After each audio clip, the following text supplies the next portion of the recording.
Challenges at school may seem harder to tackle if you feel like you're struggling alone. In this programme, two teachers share their workload issues with a panel of experts. I work with a lot of other women who work part-time, and I think they'd all agree that they work more than half a week. Through their stories, you too can gain ideas on how to better manage your workload. There is nothing that says you can't have PPA at home. It is up to the discretion of the management of the school. On the panel are Julian Stanley, Chief Executive of the Teacher Support Network, Robert Latham, a Senior Counsellor working for Teacherline, and Nina Franklin, representative for the National Union of Teachers in Bristol. Nicola is a primary school teacher. As a single parent, she decided to go part-time to manage life with her child. However, she feels that she still works more than her half timetable. She wants to reduce the work she does out of school. Welcome, Nicola. Do you want to tell us more about your situation and workload? Yes, of course. I worked full-time as a primary school teacher for 5 years, and then when I had my daughter, I quickly realised that to live like that with a child would be impossible.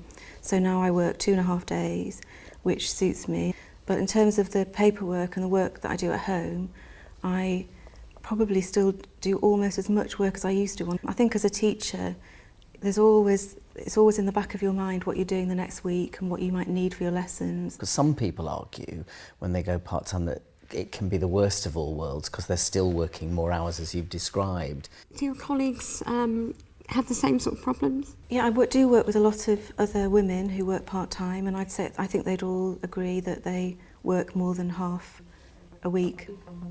Union representative Nina Franklin wants to know why part-timers like Nicola are working more hours than they should. I'll ask you, what are the particular tasks that you do that take up so much time? Planning and preparing for lessons. I work in a one-form entry school, so I am responsible for teaching for planning for my year group.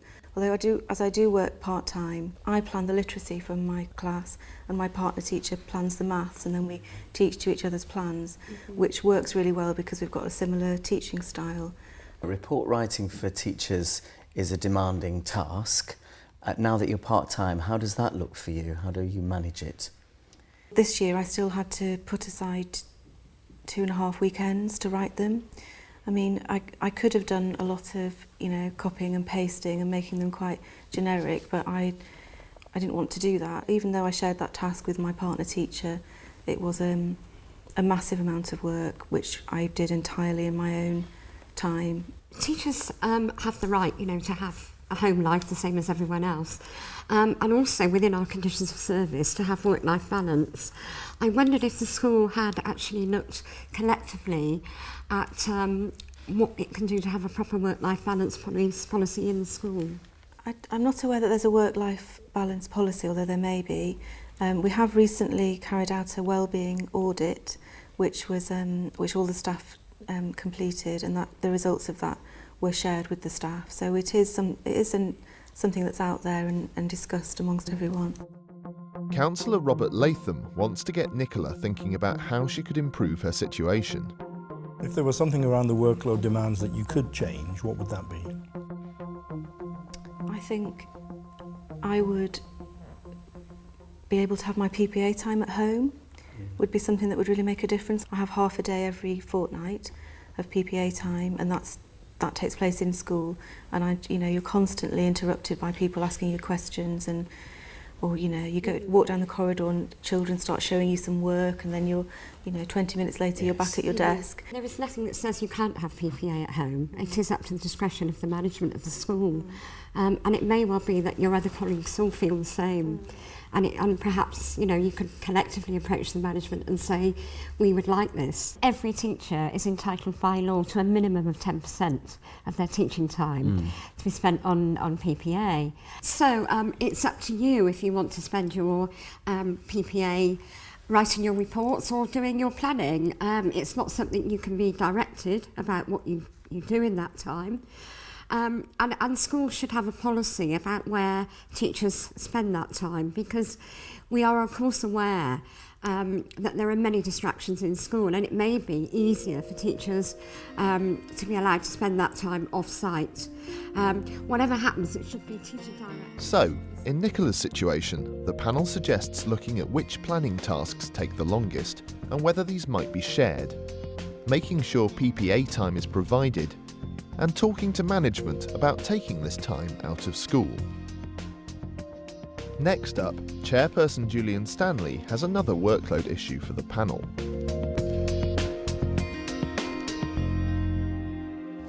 Jason's been in contact by email. He's an experienced secondary English teacher, and about 6 months ago he was promoted to being a senior teacher, but he's finding the additional workload too much to handle. He admits that he didn't clearly check what additional duties he would have and what time would be allowed for these before accepting. Jason wants to approach the head about his workload, but is afraid that will affect his chances of future promotions. Robert, what advice would you have for Jason? Sometimes people move away almost completely from classroom teaching. Other times they have to split between the two roles, so they still have to carry out the same duties they had as a classroom teacher, but they've got additional duties. You know, what is it about the new role that specifically he's finding really difficult? Is it an activity management issue? Is it a people management issue? We have to sometimes give up some relationships that we've had in the workplace, for example with colleagues or peer group, because we're now in the position of managing them. Yes, so the dynamic changing changes. dynamic between the individuals. And that often can produce, I think, in people quite a sense of pressure and stress, if you like. Nina, turning to you.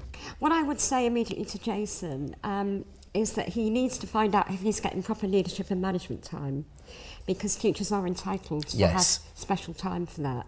And perhaps just to do some sounding out as to whether this is a problem for everyone. It's quite likely that other senior colleagues have also actually had this problem and have developed ways of working with it.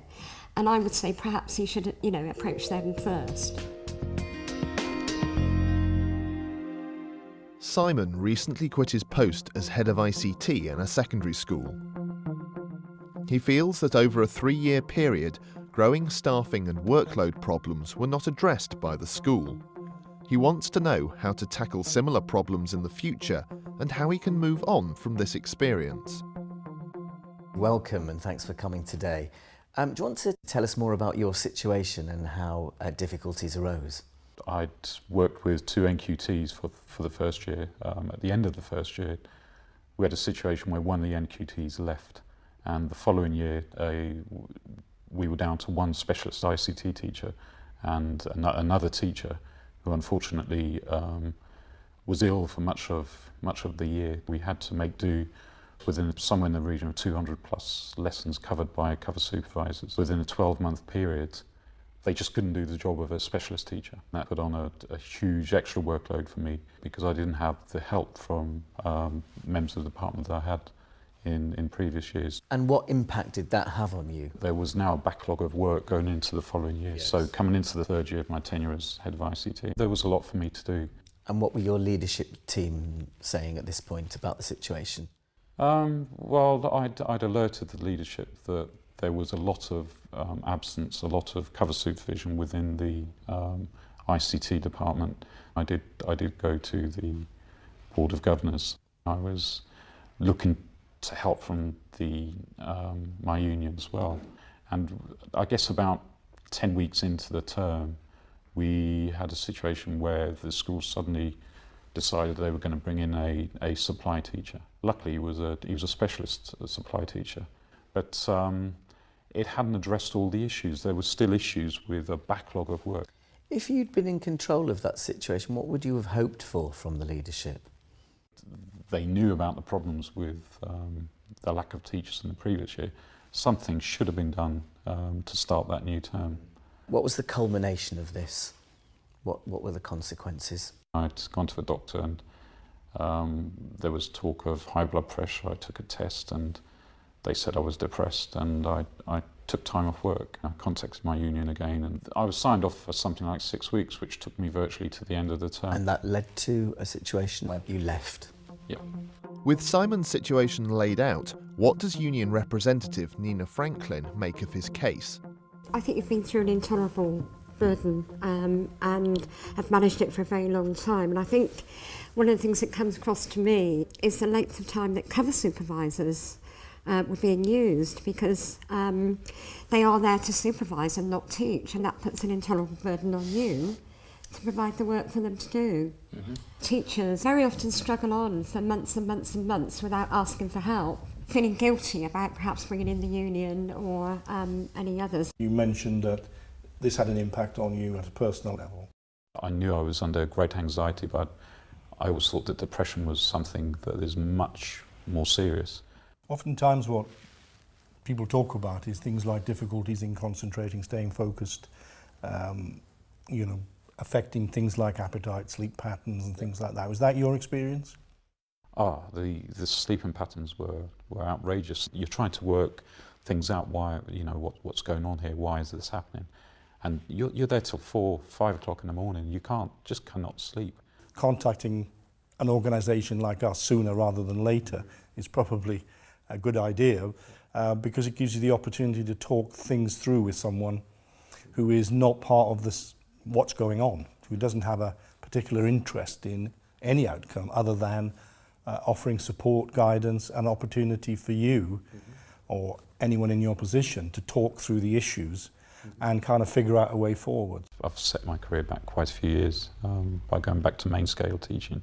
Has that been for you about confidence building? I feel that the time I took off work can't be explained away. I can't go into a head of ICT job and say, look, I was off work for this period of time, let me explain why. I don't feel as if I can do that. Simon feels hindered by his period of absence. How will the panel be able to advise him in terms of his future career? You're sort of pointing out here some of the issues around the stigma that is perhaps attached to this kind of situation. I think there are issues around completing medical forms when one applies for a job, explaining periods of illness, whether they're for physical or mental health issues. I think people need to be honest with employers, because again, there may be problems that would arise later on in terms of the legal position of failing to declare something. So I think it's a very tricky area. Nina, from a legal perspective, what would you say?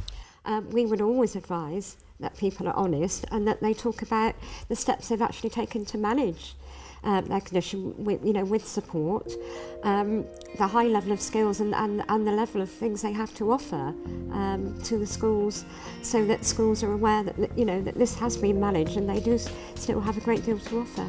So, in a situation like Simon's, the panel suggests contacting organisations like unions or the Teacher Support Network for advice. It may be worth visiting the doctor if you feel your health is suffering. When applying for jobs in the future, it's useful to be able to show how periods of difficulty have been overcome. The advice given in this programme is aimed at the individuals featured, so do consider seeking your own workload advice if you're faced with similar problems. For more information, contact the Teacher Support Network or visit the Teachers TV website.